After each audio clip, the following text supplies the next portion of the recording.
organic synthesis can be very confusing when it comes to understand reagent conditions and solvents, right? Why do we choose in ethanol? Why do we choose a high temperature? Why do we choose a low temperature? So the big idea is that reagents, conditions, and solvents are not random, very important. So they all have one specific role. So if you can identify what needs to happen in a mechanism, you can usually predict or justify the conditions, okay, which is often what you're asked, and like state the conditions for this reaction. So we need to think it in this order. What type of reaction is this? What bond is it being broken or formed?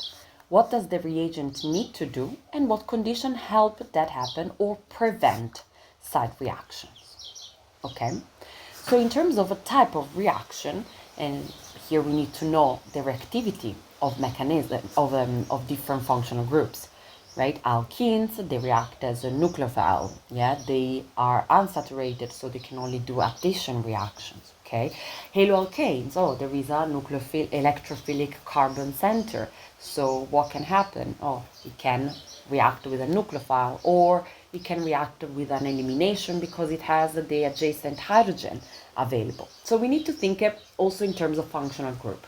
But before that, I want us to think about the reagents. So what is the job of the reagent? And we know that the reagent, at the end, it has one specific chemical role, yeah? And that is nucleophile, electrophile, but not only, because nucleophile, it's something that, as a definition, nucleophile is an electron pair acceptor, an electron pair donor. So we know that it needs a lone pair or negative charge. It attacks the electron deficient delta positive carbon, and some examples: OH minus, Cn minus, and NH3. NH3 doesn't have a charge, but as we know, it has a lone pair of electrons, so that's the nucleophile.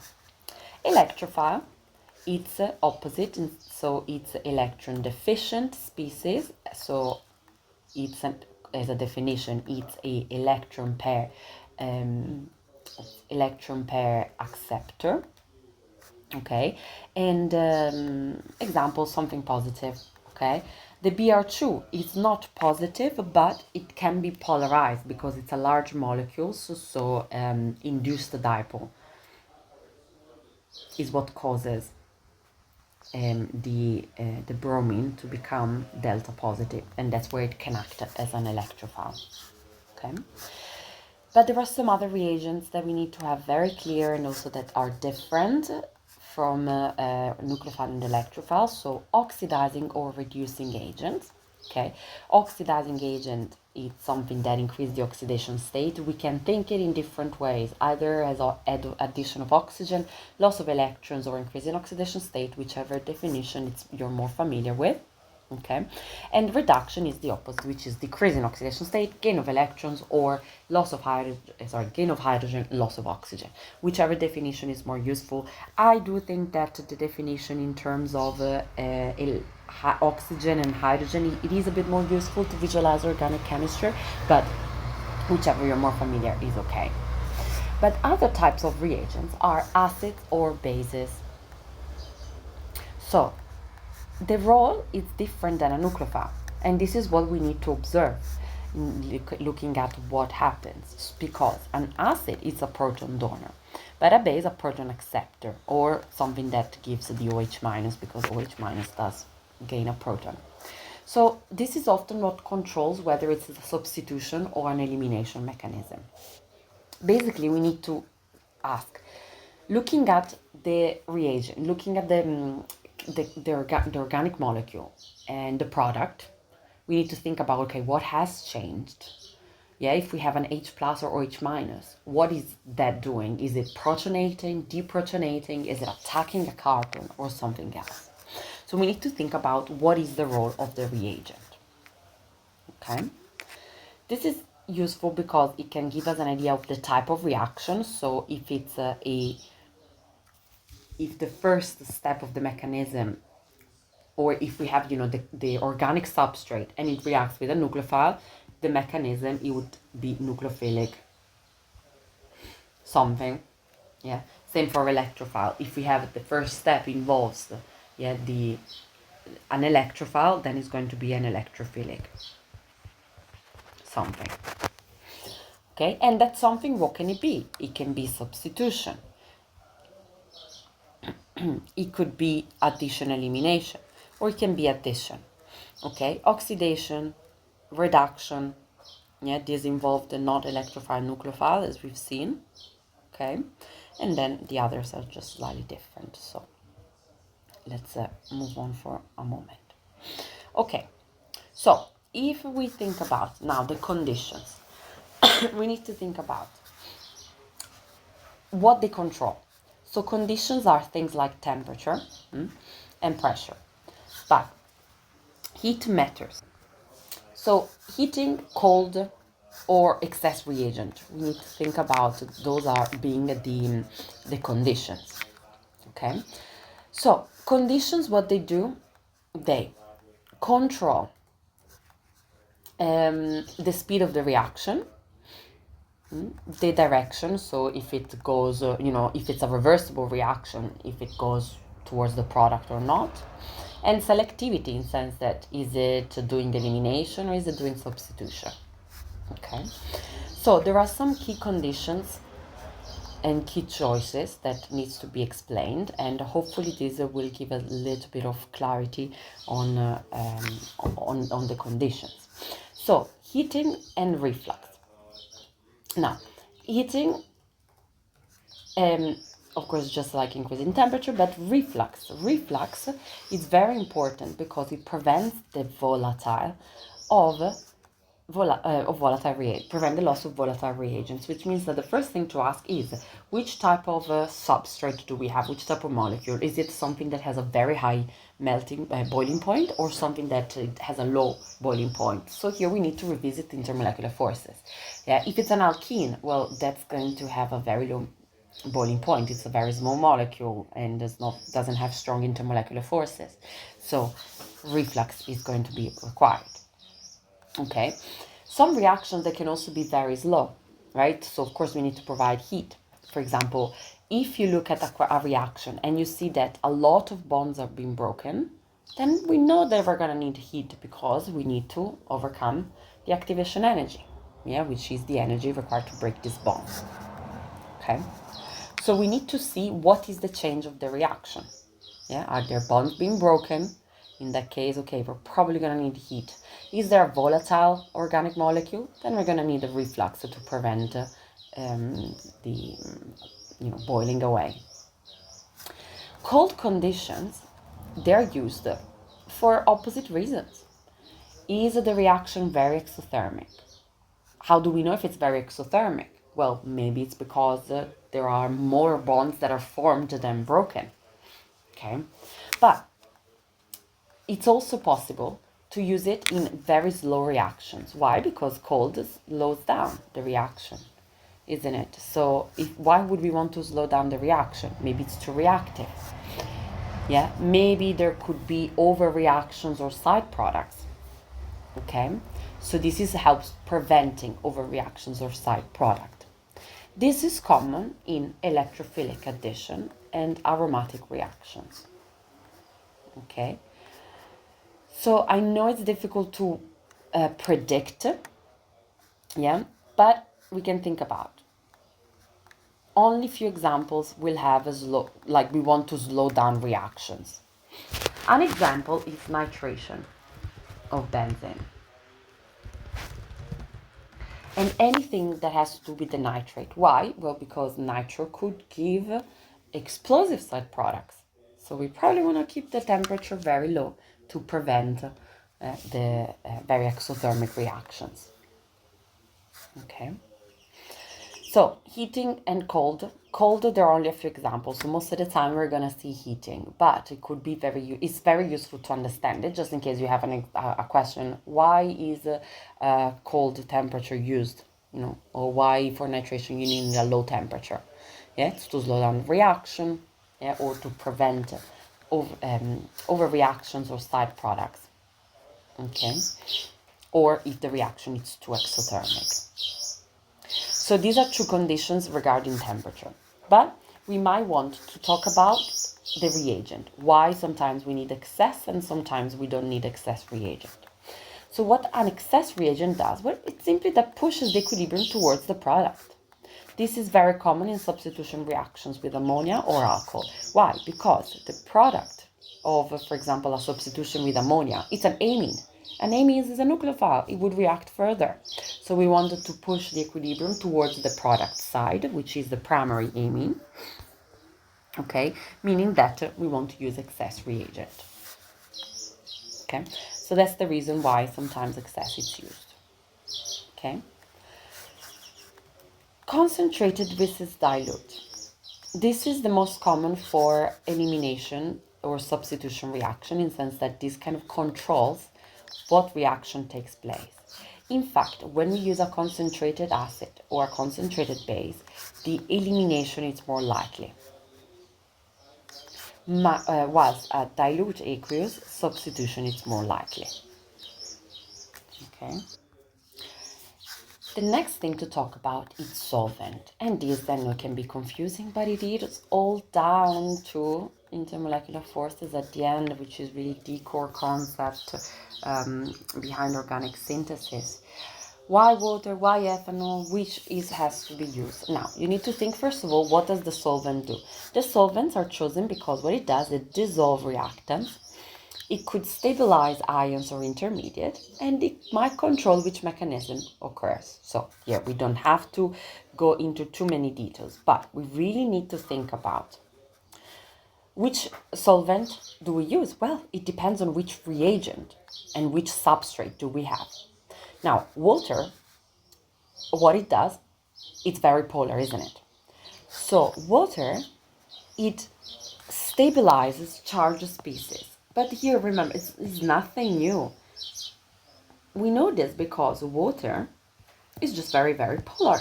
And we know that water is very good at dissolving things, yeah, because of the strong positive and strong negative dipoles. That's why it encourages the ions formation, yeah, which means that it stabilizes charged species. So this would mean that it favors substitution, yeah, because if we have an intermediate, like a charged intermediate, like we have in substitution, this is stabilized. Okay. Ethanol, it's another very common one. And this is most often used when we have something that is poorly soluble in water, which means that when something is not very polar, think about a haloalkane, then ethanol is best used. Okay, it often mixed with water as well, because imagine that we have a substitution reaction of haloalkane with sodium hydroxide. Sodium hydroxide is going to be soluble in water, isn't it? It's an ionic compound. But the haloalkane, it's a not very polar molecule, so it's going to need something that balances this, the ability to dissolve, and that's why ethanol is used. Okay. There are some other ones like hexane, yeah, that is used when the reagent is really not polar. So if actually for halogens, that's the one that is used very often. Okay, but the important thing is, if an ion is involved, water helps. But if a molecule is mostly organic, then we're gonna need an organic solvent. Okay, we can kind of remember, trying to remember it in this way, to just give it a reason, yeah, to give a reason to these solvents. Okay. There is also one more reason. Imagine that something like the reagent, it's extremely reactive with water, and here I'm thinking about like lithium aluminium hydride. This is very reactive with water, so it can use it as a solvent. Instead, the solvent used for this is a dry ether. Okay, even less polar, even less reactive, to prevent the reaction with water. So we need to think about the reagent, if it's able to react with water itself, or the polarity. But I think that the trick of thinking about ions can be very useful. Okay, so instead of memorizing, we should really think about which type of reaction do we have. Like, for example, Do we want an elimination? Do we want a substitution? Which means that do we need a base? Do we need an electrophile? Do we need high temperature, or should we avoid high temperature? Yeah, or is one of these exceptions of that avoids high temperatures? Should I avoid water to prevent substitution if I want elimination, or do I need water to dissolve? Or maybe I need a non-polar solvent to dissolve. Okay, so as you can see, it's all down, like it's all very logical, so hopefully this gives a better idea. But let's give some examples just to finish off with this brief explanation about it. Let's think about nucleophilic substitution. Okay, now is nucleophilic substitution, which means that we need a nucleophile. Nucleophile could be hydroxide, could be Cn minus, could be NH3. Okay, now because we have something charged, we're going to need a polar solvent. We can use water or ethanol. Okay, but we want to prevent elimination, isn't it? Because, for example, if we use OH minus, that's also a base. So we want to prevent elimination. So we want to keep the reaction kind of less harsh. So how? We're probably going to use lower temperatures. We want to use lower temperature to avoid elimination. Yeah. Let's think about elimination. Like if that's what we want, take a moment maybe to try to predict using this logic, what do we need as a reagent, solvent, and temperature.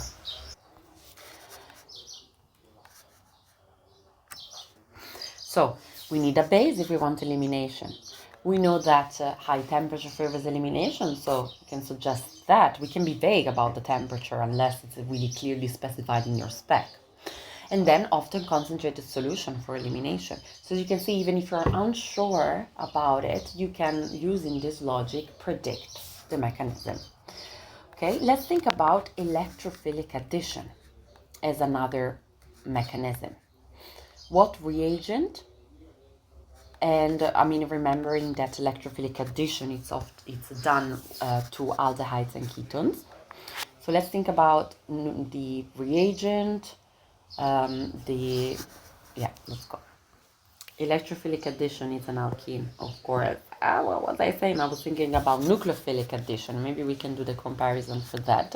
Okay, so nucleophilic addition, it's for aldehydes and ketone.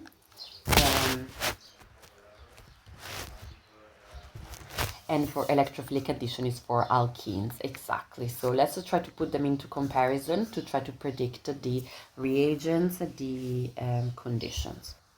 So the core difference between those two is that electrophilic addition needs an electrophile. Nucleophilic addition needs a nucleophile. But why? So the bonds that are involved. For electrophilic addition, we have an alkene. Okay, what do we know about an alkene? It's an electron-rich pi bond, so this is going to be our nucleophile. For electrophilic addition, we know that carbonyls would react this way, and all carbonyls, they have a delta positive carbon. So this single difference really explains everything else. In fact, in electrophilic addition, we need an electrophile. Why? Well, the pi bond has high electron density, so it acts as a nucleophile. So it needs an electron per species to react. Okay. If we think about, a lot of new bonds are going to be made, more than the bonds that are going to be broken, if you think about, because we break the double bond to add other things. So you know what? If it's a lot of bonds broken, the reaction is likely to be exothermic, isn't it? So maybe the temperature will have to be low, or room temperature. Room temperature, why? Because the reaction is fast, yeah? And high temperature could even, cause other reactions. Actually, in the case of alkenes, polymerization. Solvent. We need a non-polar. Why? Because we have an alkene. So prevents a solvent that prevents reacting with the nucleophile. With the electrophile. Yeah, but also the non-polar solvent allows that it's the alkene that polarizes the, for example, the, Br2 as an electrophile. So not having a polar solvent allows the alkene to polarize the electrophile directly. For nucleophilic addition, we have the carbonyl that it's polar. The because delta positive, we have the delta positive carbon. That is an electrophile, which means that we want a nucleophile. Now, nucleophile, if you think about it, nucleophilic addition involves the formation of an intermediate, a charge intermediate, isn't it? So this charge intermediate has a negative charge with the nucleophile, yeah, and if we think about, we need a polar solvent, so aqueous or alcoholic. The polar solvent, what it does, it stabilizes, so polar solvent, it stabilizes the charged species, but also allows, and this is very important, this is why we don't need the polar solvent for electrophilic addition, because in the next step, to finish off the work, like to do the workup to the intermediate in nucleophilic addition, we need the H+. Where could that come from? Well, it allows the proton transfer for completing the nucleophilic addition. Without the polar solvent, the intermediate would be unstable. Also, we need controlled conditions. Very often, we need low temperatures. In doubt, say room temperature or say nothing. But we use things like the hydride ion in terms of reductions. So, for example, sodium boron hydride. Or we use the cyanide nucleophile. All of those are highly reactive, so having a high temperature could cause an unwanted side reaction. That's why often it's done cold. Okay, so normally we need to remember that for nucleophilic addition we have two different steps, which is first the addition and then we have the acid workup, because we want to complete the reaction. Okay, but anyway, thinking about it, I hope it just makes sense that the comparison of solvent and temperature by thinking about the nature of each reagent. Okay, so yes, I think the comparison is really down to the logic and to the core properties of each molecule. There is only one condition that we didn't talk about, which is a UV light, but UV light is only used to make radicals, which means that is only for alkanes and is for the radical substitution. That's why there is not so much to say about it. It's a just kind of standalone mechanism. Okay. There is one more concept to talk about, which is do we need a catalyst and when do we need a catalyst? Now, a catalyst, we need to use it. When? And here let's make a list. A catalyst. Well, first of all, what is a catalyst? A catalyst is used when the reacting species, they're not reactive enough on its own, okay? Or when the reactive species must be generated to allow the reaction to occur, okay? So this could be when the electrophile, for example, it's too weak, or when we have a nucleophile that is very weak, where the protonation can make a bond more reactive, yeah? And this is when an acid catalyst could be used. An acid catalyst is something that, of course, gives the H+. So what it does, basically, it provides the H+ to protonate an atom, or increases the delta positive character of carbon, yeah? Or turns a poor leaving group into a good one. We have these different examples. Okay, for example, in a hydration, and here I'm going to write some examples of reaction where you might need to know it. So for hydration of alkanes, nucleophilic addition. So I really would like you, if you want to do some extra work, to think about these different reactions and then link it to, okay, in which of these case is it? Do we have a weak nucleophile or do we have a weak electrophile? By looking at these four examples, okay? So we need to think about that.